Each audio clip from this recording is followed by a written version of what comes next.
인생은 고스톱이란 말이 있습니다. 한번 따라서 해보세요. 인생은 고스톱이다.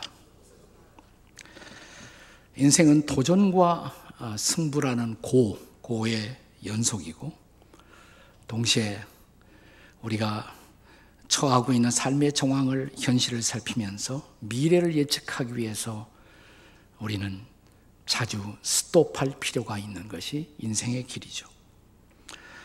이스라엘 백성들의 광야 행진이 그랬습니다.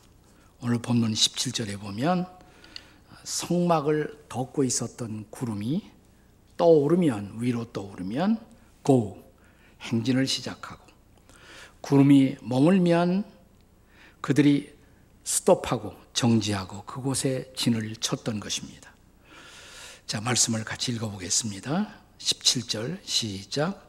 구름이 성막에서 떠오르는 때에는 이스라엘 자손이 곧 행진하였고, 구름이 머무는 곳에 이스라엘 자손이 진을 쳤으니. 그래서 오늘 본문에 보시면 두 개의 단어가 반복되고 있습니다. 행진하였고 머물렀고, 행진하였고 머물렀고. 18절 이어지는 말씀을 함께 같이 보시겠습니다. 시작. 이스라엘 자손이 여호와의 명령을 따라 행진하였고 여호와의 명령을 따라 진을 쳤으며, 구름이 성막 위에 머무는 동안에는 그들의 진영에 머물렀고. 행진하였고 머물렀고, 행진하다가 머물렀고. 이게 고스톱이잖아요. 그러니까 고스톱이란 말. 행진하다가 머물렀고, 고스톱의 반복이란 말입니다. 이와 같은 때에 이스라엘 백성들의 보호로, 또 그들을 인도하기 위해서 하나님이 쓰시는 특별한 역할을 감당했던 자연의 도구가 바로 구름이었습니다. 구름. 광야에서 열사의 뜨거운 태양이 내려 쪼일 때 이 구름은 얼마나 시원한 보호막이 될 수가 있었겠습니까? 동시에 시시각각으로 변하는 구름의 색깔과 형태는 그들이 가는 길에 얼마나 낭만적인 인도의 그림이었을까요? 오죽하면 청록시인 박목월은 우리가 살고 있는, 우리가 걸어가는 인생길을 가리켜 강나루 건너서 밀밭길을 구름에 달 가듯이 가는 나그네, 이런 시를 남겼겠습니까? 자, 인생의 밤중에 하나님은 어떻게 또 우리의 길을 인도하실까요? 이스라엘 백성들의 광야에서 그들이 때로는 밤중에도 행진의 필요가 있었거든요. 그때 하나님은 또 하나의 특별한 섭리의 도구를 사용하셨습니다. 그것이 바로 불빛이었습니다. 오늘 본문이 시작되는 15절과 16절의 말씀을 같이 읽겠습니다. 다 같이 시작. 성막을 세운 날에 구름이 성막, 곧 증거의 성막을 덮었고, 저녁이 되면 성막 위에 불 모양 같은 것이 나타나서 아침까지 이르렀으니, 항상 그러하여 낮에는 구름이 그것을 덮었고 밤이면 불 모양이 있었는데, 오늘 민수기의 본문에는 불 모양이라고 그랬어요. 그런데 이스라엘 백성들의 광야의 행진을 기록하고 있는 출애굽기의 기사를 읽어보시면 거기에서는 불 모양을 불기둥이라고 기록하고 있습니다. 출애굽기 13장 21절의 말씀을 함께 보시겠습니다. 같이 읽습니다. 시작. 여호와께서 그들 앞에서 가시며 낮에는 구름 기둥으로 그들의 길을 인도하시고 밤에는 불 기둥을 그들에게 비추사 낮이나 밤이나 진행하게 하시니. 사막의 밤은 춥습니다. 뼛속까지 에이는 추위가 있습니다. 이 추운 광야에 등장했던 불기둥은 얼마나 그들을 따뜻하게 보호했을까요? 동시에 밤에도 행진의 필요가 있었을 때 불기둥을 따라 한 걸음 한 걸음 옮기는 것은 얼마나 놀라운 하나님의 인도를 그들에게 제공하는 것이었을까요? 그래서 구약 시대 이스라엘 백성들의 삶의 행진을 가리켜, 광야의 행진을 가리켜서 우리는 구름 따라 혹은 불빛 따라, 구름 따라 불빛 따라, 혹은 구름 기둥 따라 불 기둥 따라 이런 말로 그들의 행진의 모습을 요약할 수가 있을 것입니다. 그래서 이스라엘 민족의 광야의 삶의 행진, 그것은 한마디로 두 가지의 중요한 단어, 행진과 멈춤의 리듬을 조화시키는 일이었습니다. 행진하다가 멈추고 행진하다가 멈추고. 이것은 비단 이스라엘 백성들의 삶의 광야의 모습이었을 뿐만 아니라 우리들의 삶의 모습이기도 합니다. 우리 인생길, 광야의 삶을 이해하는 중요한 열쇠도 이 두 가지, 행진과 멈춤의 의미를 이해하는 데 있습니다. 자, 이 행진의 의미는 그렇다면 도대체 무엇이었을까요? 이스라엘 백성들의 광야의 행진을 이해하는 두 가지의 중요한 열쇠 단어, 키워드가 있다면 약속과 순종입니다. 한번 따라서 해보세요. 약속과 순종. 다시 약속과 순종.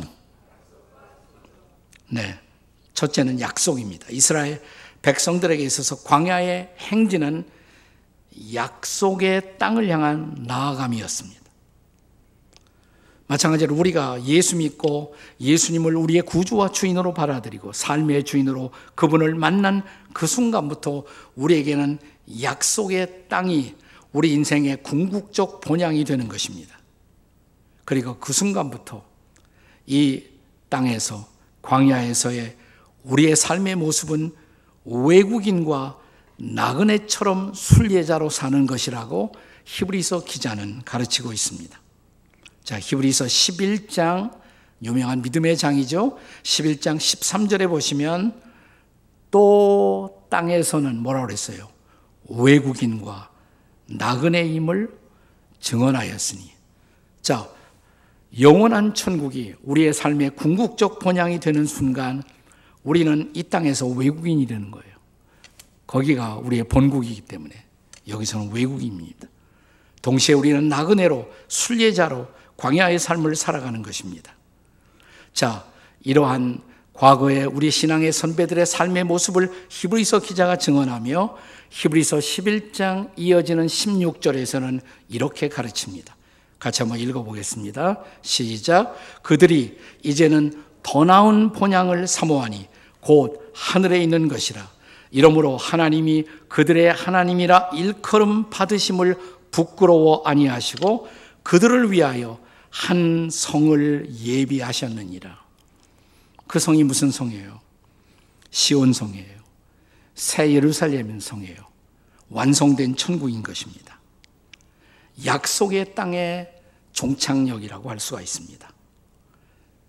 그리고 이제 그 약속의 땅을 바라보며 이 땅에서 광야의 삶을 행진하는 우리들에게 우리가 방황하지 않도록, 그리고 단순히 우리는 그 약속의 땅을 향해 나아가기만 하는 행진을 하는 것이 아니라 나아가면서 우리의 삶 가운데 하나님의 약속의 말씀을 실현하는 삶을 주께서는 기대하십니다.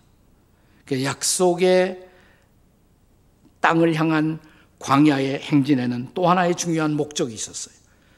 그것은 우리가 이 행진을 통해서 약속의 땅에 도달하는 것 못지않게 중요한 약속의 말씀을 받고 순종하는 백성으로 우리가 날마다 성숙의 걸음을 걸어야 한다는 것입니다. 그래서 이스라엘 백성들의 광야 행진은 그냥 앞으로만 나아가는 돌격 행진이 아니었습니다. 그것은 철저하게 하나님의 말씀을 받고 그 말씀에 순종하는 행진이어야 했다는 것입니다. 자, 그래서 오늘 본문 18절의 말씀을 잘 한번 생각하면서 읽어보세요. 18절 말씀입니다. 같이 읽습니다. 이스라엘 자손이 여호와의 명령을 따라 행진하였고 여호와의 명령을 따라 진을 쳤으며, 그냥 가고 그냥 스톱하는 것이 아니라 말씀을 따라 go, 말씀을 따라 스톱하는 행진이었다는 것입니다. 그 다음 절인 19절에도 보시면 여호와의 명령을 지켜 행진하지 아니하였으며, 행진 안 할 때도 그냥 안 하는 것이 아니라 말씀을 따라, 여호와의 명령을 따라 그렇게 했다는 것입니다. 그 다음 절 20절 말씀입니다. 20절에도 보시면 여호와의 명령을 따라 행진하지 않았다. 이제 23절 행진하였다. 했다 안 했다. 계속해요. 네. 23절 같이 읽겠습니다. 23절 시작. 곧 그들이 여호와의 명령을 따라 진을 치며 여호와의 명령을 따라 행진하였고, 그냥 행진하고 그냥 머물렀고가 아니라 명령을 따라, 말씀을 따라 행진하고 말씀을 따라 스톱하고 진을 치고, 여기 철저하게 고안된 행진의 목적을 볼 수가 있지 않습니까? 우리가 그냥 가는 것만을 원하시는 것이 아니에요. 그 말씀 앞에 순종하는 모습을 그분은 보고 싶어 하는 것입니다. 따라서 광야에 한 스텝 한 스텝, 우리들의 한 걸음 한 걸음은 순종을 위한 훈련의 걸음이었던 것입니다. 따라서 인생의 광야에서 저와 여러분이 하나님의 백성으로 배워야 할 가장 중요한 레슨이 있다면 그것은 말씀을 붙들고 순종의 사람이 되는 일입니다. 히브리서 기자는 하나님의 아들이신 예수님이 이 땅에 오신 중요한 목적 중에 하나로 순종의 본을 보이심이라고 가르칩니다. 히브리서 5장 8절과 9절의 말씀입니다. 같이 읽겠습니다. 히브리서 5장 8절 9절 시작. 그가 아들이시면서도 받으신 고난으로 순종함을 배워서 온전하게 되셨은즉. 그는 하나님의 아들이셨지만 이 땅에 와서 많은 고난을 받으셨습니다. 근데 고난을 통해서 그분은 순종을 배우셨다고 말합니다. 그러니까 예수님도 순종을 배울 필요가 있었어요. 순종의 학습을 하셨다는 것입니다. 고난을 통해서 순종을 배워 그리고 온전해지셨다, 이렇게 말합니다. 예수님에게 그 필요가 있었다면 저와 여러분은 얼마나 더 그런 필요가 있겠어요. 그러니까 우리의 광야의 일생, 광야의 삶을 통해서 우리는 순종을 배워야 한다는 것입니다. 그리고 이 순종을 배우기 위한 학습의 도구로 하나님은 저와 여러분의 인생 가운데 고난을 허용하신다는 것입니다. 그러니까 고난이 그냥 오는 것이 아니에요. 순종을 배우라고, 순종을 학습하라고. 네. 순종을 배울 수 없다면 하나님의 진정한 백성이라고 할 수가 없겠죠. 한번 따라서 하세요. 순종을 배우시지 못하면 옆에 사람 쳐다보고 잡종이십니다. 다시, 순종을 배우지 못하면 잡종이다. 순종을 배워야 순종이다. 우리가 정말 하나님의 백성다운 백성이 되려면 우리가 배워야 할 가장 중요한 레슨이 바로 순종이라는 것입니다. 그래서 하나님의 말씀을 주시면서 그 말씀을 따라가게 하시고 말씀을 따라 멈추게 하십니다. 따라서 여호와의 명령 가운데는 가는 것만 포함되지 않고 가다가 멈추는 것도 포함됩니다. 그렇다면 우리 광야의 행진 속에서 멈춤을 명하시는 의미는 또 무엇일까요? 멈춤의 의미. 이미 행진의 의미를 말씀드렸어요. 우리를 가게 하시는 행진, 두 가지 단어를 기억해야 한다고. 뭐라고 그랬어요? 약속과 순종입니다. 하나님의 약속의 땅을 바라보며 순종의 걸음을 걸어야 한다는 것입니다. 약속과 순종입니다. 그렇다면 멈춤의 의미는 또 무엇일까요? 멈춤이란 우리의 행동을 그치고 쉬는 것을 뜻합니다. 그치고 쉰다. 이것을 히브리인들은, 유대인들은 샤바트라고 말해요. 샤바트. 다 같이 샤바트. 그러니까 멈추고 그치고 쉰다. 이것을 샤바트라고 말하는 것입니다.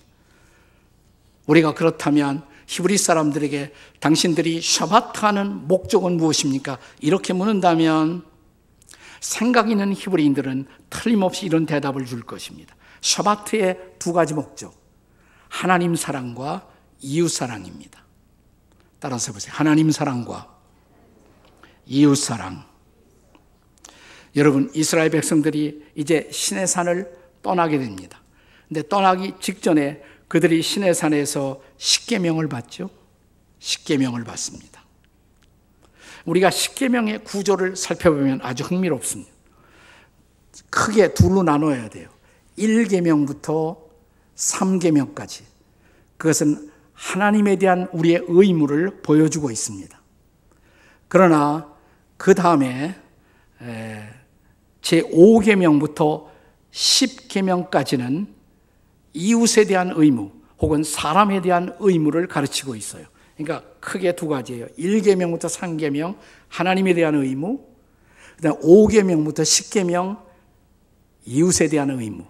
근데 그 사이에 뭐가 있어요? 4계명이 있어요. 4계명이 뭡니까?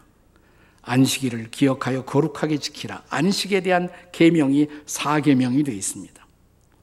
그런데 유대인들은, 히브리 사람들은 10가지 계명이 다 중요하지만 제일 중요한 것을 뽑으라면 4계명이라고 말합니다. 4계명.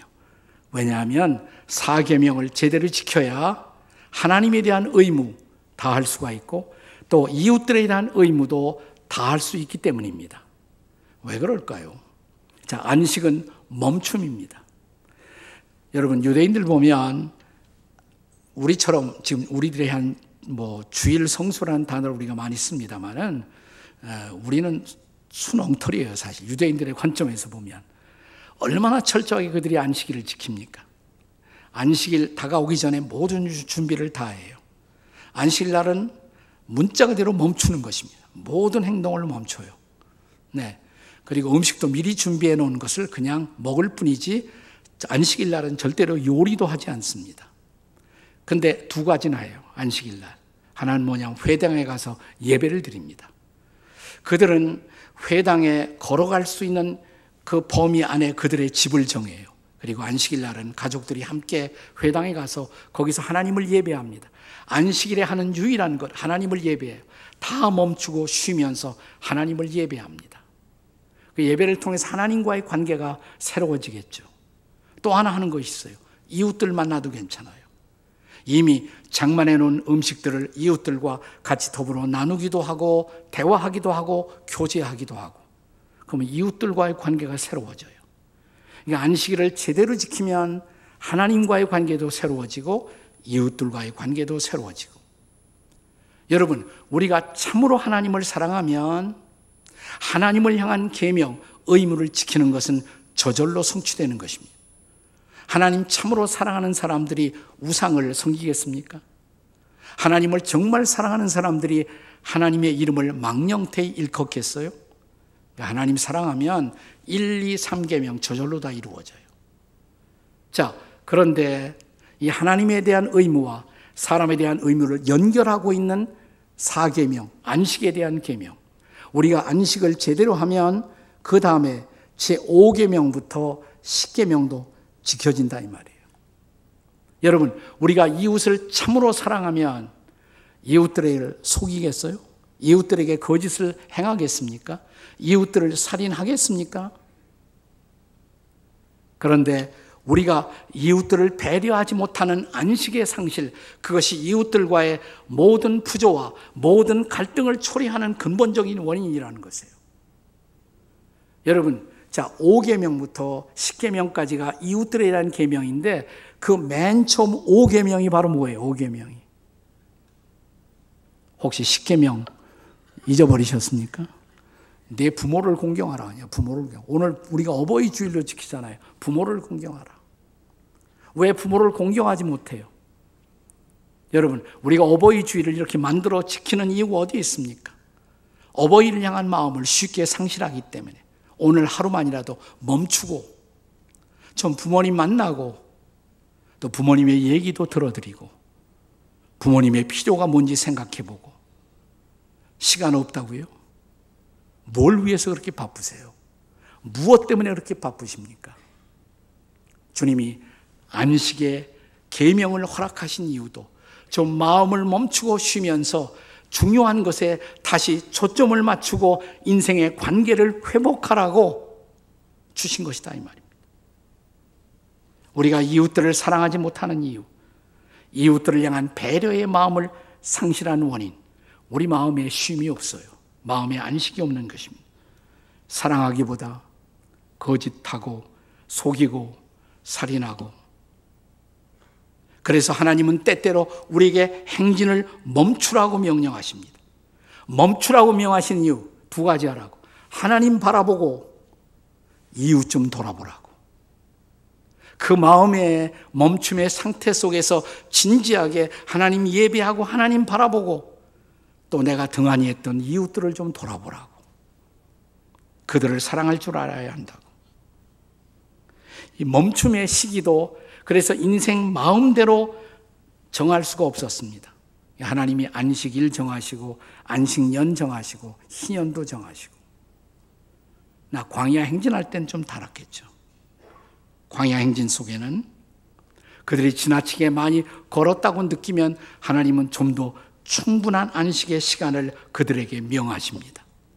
본문의 22절을 보세요. 22절 같이 읽겠습니다. 본문 22절 다 같이 시작.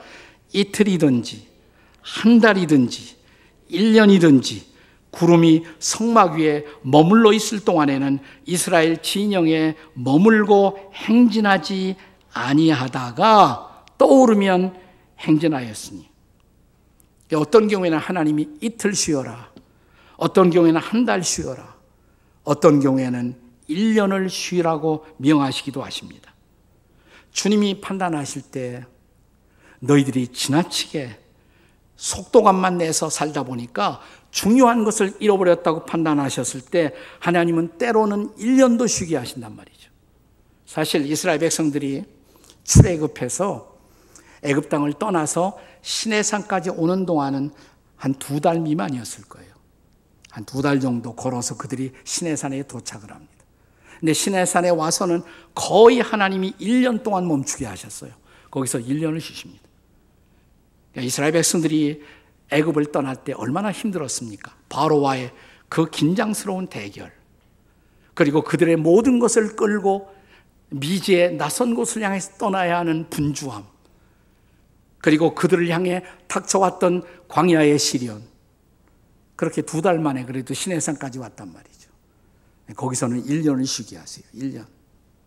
저는 본문에 이런 말씀을 묵상하다가 이런 생각이 들었어요. 하나님이 인류에게 지나간 2년 혹은 2년 반 동안 이 지구촌에 인류에게 소위 팬데믹이라는 기간을 하나님이 허락하신 이유가 어디에 있을까? 우리 현대문화는 속도문화잖아요. 빠르게 달려왔어요. 그러나 이 빠르게 속도만을 내걸고 달려왔던 우리의 사회는 얼마나 소중한 것들을 많이 잃어버렸습니까? 스톱! 난 이게 팬데믹이 아닐까? 좀 멈추고 생각하라. 멈추고 다시 하나님을 바라보라고. 우리의 삶의 주인 되신 그분을 좀 바라보라고. 멈추고 내 이웃들을 좀 돌아보라고. 내 부모님도 돌아보고 내 남편도 아내도 좀 돌아보고 좀 자식들도 돌아보고 또 사랑했던 정든 친구들도 돌아보라고. 이것이 지나간 2년간의 멈춤의 의미가 아니었을까? 심지어는 우리가 학대했던 자연, 파괴된 생태계, 우리 2년 동안 멈추고 나니까 자연들이 살아나잖아요. 많은 자연들이 살아나고 있어요. 난 그런 하나님의 경륜이 틀림없이 있었다고 믿습니다. 그렇다면 사랑하는 여러분, 잊지 마십시다. 우리의 잠시의 멈춤, 그러나 이 멈춤의 기간을 통해서 하나님 사랑 회복하고 이웃들의 향한 사랑을 회복하고 우리 어버이 주일인데 부모님을 향한 못다한 사랑도 회복하시고 부부 사이에도 다시 한번 서로 배려하며 그 사랑을 회복할 수 있다면 이 멈춤은 얼마나 의미 있는 멈춤이겠어요. 가정사역을 하신 분 가운데 제 후배 가운데 한 분이 어느 날 책을 보내주셨습니다. 이의수 목사님이신데 제목이 아플 수도 없는 마흔이다. 그분이 보내주신 책이라 제가 읽다가 근데 한 대목에서 가슴이 찡하는 그런 감동이 있었습니다. 이 책 201쪽에 커피 한 잔의 로맨스라는 한 챕터가 있었어요. 제가 읽어보겠습니다. 커피숍을 운영하는 주인 아주머니의 일상을 소개하는 글입니다. 무엇을 끝내기에는 너무 늦은 오후 4시 정각에 한 여자가 커피숍 문을 열고 들어왔다. 순간 나는 망설였다. 손님인가 잡상인인가. 그 여자는 한눈에도 정상에서 멀어 보였다. 임산부는 아니면서도 배는 남산만 했고 복장은 초라했고 황당했다. 핸드백도 없고 휴대폰도 없었다. 다행히 아기는 없어 보였다. 이 여자가 커피값 낼 돈이 있을까? 아니, 이 손님 때문에 다른 손님들이 거북하게 느껴 나가버리면 낭패였다. 난 차가운 목소리로 물었다. 무슨 일로 오셨지요? 여자는 주저하며 여기서 남편 만나기로 했어요. 할 수 없이 나는 아르바이트하는 최군에게 물 갖다 주라고 했다. 아니, 사모님, 여기는 셀프인데 웬 물을요? 야, 저 여자가 물도 안 마시고 여기저기 왔다 갔다 하면 손님들이 좋아하겠니? 아, 네, 알았어요. 시간은 1시간이 지나 오후 5시를 넘어서고 있었다. 최근이 참다 못해 가서 커피를 하겠느냐고 묻자 화들짝 놀라며 그건 안 돼요. 조금 있다요. 물만 있으면 돼요. 시간이 벌써 오후 7시를 넘어서고 있었다. 바리스타가 나에게 사모님, 저 여자가 남편이 올지 안 올지 저하고 내기하세요. 난 안 올 거다 그랬습니다. 그러자 바리스타는 온다에 10,000원을 걸겠다고 했습니다. 오후 8시 밖이 완전히 어두워져 가로등을 밝히는 순간 무려 4시간 만에 여자가 벌떡 일어섰다. 여인은 환하게 웃으며 밖으로 나간다. 이어 여인은 남루한 파란색 점퍼를 입고 싸구려 운동화를 신은 남자를 데리고 들어와 자리에 앉는다. 그녀의 남편이었다. 최군이 다가가서 뭘 드릴까요?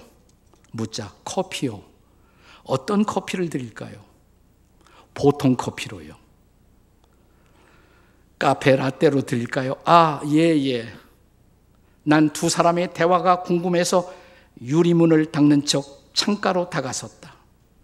내가 다가서는 것을 보더니 여자가 나를 쳐다보고 남편을 소개한다. 제 남편이에요. 요 아래서 구두 닦아요. 정식으로 허가가 안 나서 조그맣게. 아, 그러시군요. 그때 최근이 커피를 가져왔다. 커피 거품에 하트를 그려놓았다. 남편의 소리가 들린다. 그런데 왜 갑자기 커피 마시자고 한 거야? 여자가 말한다.